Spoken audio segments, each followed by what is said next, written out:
Phoenixbet on omadele toeks korvpallist kuni rallini. Phoenixbet, panustame omadesse. Patrik Enok, sina oled mees, kes valmistas lõppenud nädalavahetuse Eesti autospordi kõige vägema tulemuse. Kas su enda jaoks oli ka üllatus, et õnnestus Soome meistrivõistluse etapp absoluutarvestuses võita?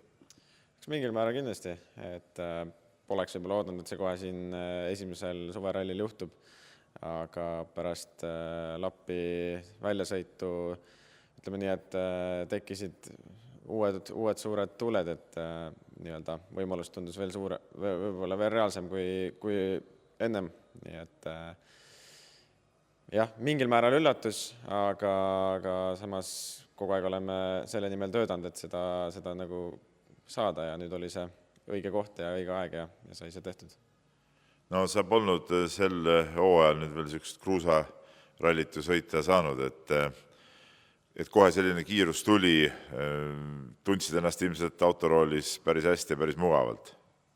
Ja võiks öelda küll, et tegime ennem rallit kuskil 70 kilomeetrit testi, mis ei ole justkui väga palju. Proovisime mõnda seadistust ja uut Pirelli refi mustrit, et kõik toimis tegelikult juba esimestest kilomeetritest väga hästi ja polnud eriti probleemi nii-öelda sellise hea rütmi leidmisega.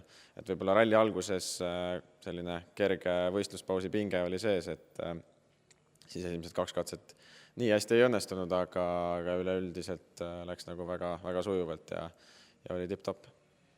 No kirjelda natuke selle ralli olusid ja neid teid ja kui keerukad kiiruskatsed seal Imantra kandis siis olid?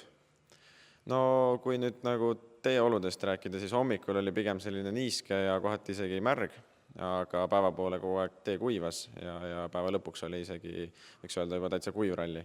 Et selles mõttes kogu aeg läks nagu justkui kiiremaks ja paremaks. Ja teede mõttes tee profiil on seal ikkagi lähedale Soome MM-rallile, et hästi keerulised teed on seal idakandis ja ütleme, et väga, väga hea valmistus kindlasti Jyvaskyla nii-öelda siis Soome meistrivõistluste etapiks ja võib-olla tulevikus ka Soome MM-iks, et keerulised teed, tehnilised ja väga kiired, et seal osadel katsetel oli kiirus isegi 132 kilomeetrit keskmist, et see on nagu väga kiire, aga see ei ole ka selline põldude vahel edasi-tagasi sõitmine, et see on ikkagi kurvid ja hüpped ja nukid, et keerulised tehnilised, aga mulle väga meeldivad.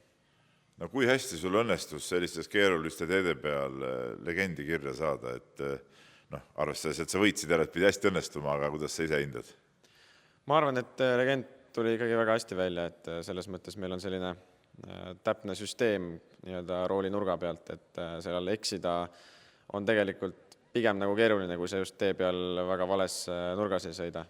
Et ütleme, Egon Kauri poolt on see šnitt võetud või see süsteem nii-öelda üle kantud ja see toimib väga hästi, et selles mõttes ei ole see aasta või üldse viimased aastad tundnud, et legendis oleks nagu mingisuguseid suuri vigu või asju, aga siiski, kui informatsiooni on palju ja kiirused on suured, siis tuleb väga, väga keskenduda ja selles mõttes mõlemad osapooled autos peavad ikkagi väga, väga nagu oma nii-öelda võimete tasemel olema. No sa ise mainisid ka, et Esa-Pekka Lappil juhtus seal õnnetus, sõitis teelt välja, katkestas, tema oli kindlasti suur soosik sellel rallil ja pärast seda siis sul oli kõva duell Lauri Joonaga, kes on ka ikkagi MM-rallisid sõitnud ja mehe tase on ju ikkagi teada ja läks päris lõpu peale see asi, et kuidas sa neid viimaste kiiruskatsete taktikat üles ehitasid ja kuidas sa neid sekundite mänge seal jälgisid? No üldiselt jah, tempo oli meil üsna samasugune, et selle kõige pikemal katsel sõitsime ka 1 sekundi sisse, et võib-olla alguses ei olnud mingisugust erilist taktikat, aga päeva peale lihtsalt kujunes selline, et hoidsime kõvema seguga refi just viimaseks ringiks, kuna teadsime, et mida päev edasi, seda kuivemaks teed lähevad. Ja see õnnestus väga hästi, et 7. katsel oli meil värsked refid, kõvem pinnas ja kõvem segu. Ja saime kohe ka nagu nii-öelda ikkagi väga hea aja, et selles mõttes ma arvan, et taktika õnnestus väga hästi. Päeva keskel võib-olla tundus, et kas oleme nagu näppu lõiganud natuke sellega, et oleks pidanud uuemad refid ka teiseks ringiks panema. Aga lõppkokkuvõttes toimis see meie versioon väga hästi. No viimase kiiruskatse finišisse jõudes mis emotsioonid valdasid, oli seal ärevusmomenti, vabanemise tunnet, kuidas sa kirjeldad neid? No kindlasti oli ärevust, kuna millegipärast ei jõudnud seal kohalolijatele need ajad kätte, ehk siis me ei teadnud, et kas võitsime või mitte. Kuigi endal tunne oli küll selline, et väga kehva katset me ei sõitnud, et hoog ilmselt oli nagu okei, et see nii-öelda ära hoida. Aga jah, see nii-öelda intervjueerija ka natukene seal pabistas ja ei osanud öelda, et kas võitsime või mitte, et selles mõttes oli sellist ärevust ja siis, kui see öeldi, et oled võitnud, siis oli selline natuke nagu tühi tunne, et ei osanud kohe sellist emotsiooni välja lasta, aga eks ikka pärast kui kohale jõudis, siis oli päris nagu rõõmus või õnnelik tunne ja mingil määral ka selline vabanemine, et nüüd on see esimene võit käes. No, noore mehena esimene võit ralli absoluutarvestuses Soome meistrivõistlusel, mis on ikkagi teatud taseme näitaja, et mida see su enda jaoks tähendab? Ikkagi väga suurt õnnestumist, et ma ise endamisi naljatasin, et eelmine aasta Saaremaal ei suutnud seda ära vormistada ja nüüd tuli see võit Soomes, et tundub, et Soomes kuidagi need asjad õnnestuvad meil. Ja ka mõelda niimoodi, et minu teada on ainult Karl Kruda ja Egon Korvarem seal üldvõidu võtnud, et olla nagu kolmas eestlane, kes on seda teinud, siis Silveril on nüüd 2 tükki neid, et selles mõttes kindlasti uhke tunne, aga see ei ole nagu koht, kus peatuda, et kindlasti pürgime edasi. No, samal ajal, kui sina Soomes kihutasid, toimus Rootsis ERC ralli ja seal ka Jaspar Vaher oli pikalt liider, lõpuks tuli eksimus sisse, võitu ei tulnud ja tegelikult ka Joosep Ratt Nõgene näitas ju päris korralikku kiirust, et kui palju sa seda võistlust jõudsid enda võistluse kõrvalt jälgida ja kas sul tekkis endal peas mingi süke võrdlusmoment ka teiste Eesti poistega? Ma ei tea, kas just võrdlusmomenti, aga ma jälgisin küll ja selles mõttes oli nagu, hoidsin ka Jaspariga selles mõttes sidet, et tema soovis mulle edu ja soovis õnne ja ma kirjutasin ka talle, et vormista ilusti ära ja et selles mõttes väga, väga lahe oli näha, et mõlemad tegelikult, nii Joosep kui Jaspar olid väga nagu kiired ja ühel katsel ka 1-2, et seda on kindlasti lahe näha ja nüüd kui nad mõlemad tulevad ka Jyvaskyla SM-rallile, siis saab põnev olla nendega mõõtu võtta, et ma arvan, et see tulevik peaks olema helge, et sellises konkurentsis, nagu nemad näitasid Rootsis, siis see ikkagi näitab midagi. Nagu nii hakkab minema, siis võib-olla Soome meistrivõistlustel lastagi on varsti, et Eesti mehed tulevad ja hakkavad puhast tööd tegema. Kuidas see vastuvõtt soomlaste poolt oli?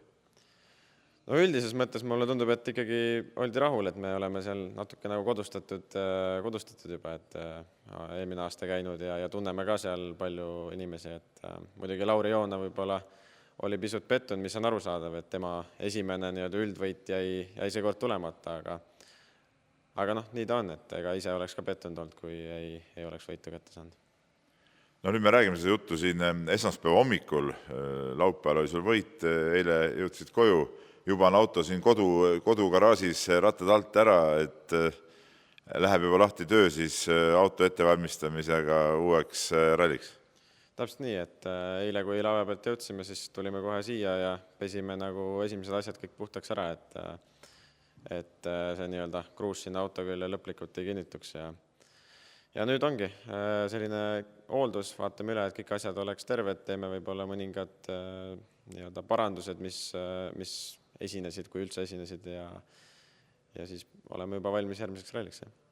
No sa sõidad printspordi värvides, aga siis nagu me nüüd aru saame, see autot hooldad siin ise, et see on siis siuke omavaheline kokkulepe teil, et annab sulle paremaid võimalusi? Jah, see on ka mingis mõttes kulude kokkuhoid, et kogu nii-öelda ralli eelse ja peale ralli hoolduse teeme me ise ja ka ralli koha peal ikkagi hooldus on meie poolt ise, et auto on nende poolt selline teadmised ja nii-öelda vajalikud varuosad on ka nende poolt, aga ülejäänud teeme ikkagist ise, et mis on, ma ütleks, et pigem hea, et auto on kogu aeg siin olemas, saad käte-jalgadega siin juures olla ja õppida ja teadmisi ühesõnaga, mismoodi auto toimib ja mis asjad seal küljes on, et pigem on see positiivne. Ja järgmine ralli sinu jaoks ongi siis juuni keskel Jyvaskylas Soome meistrivõistluste etapp? Jah, täpselt nii on, et järgmine sel korral saab minna seal. Aga edu sulle! Aitäh!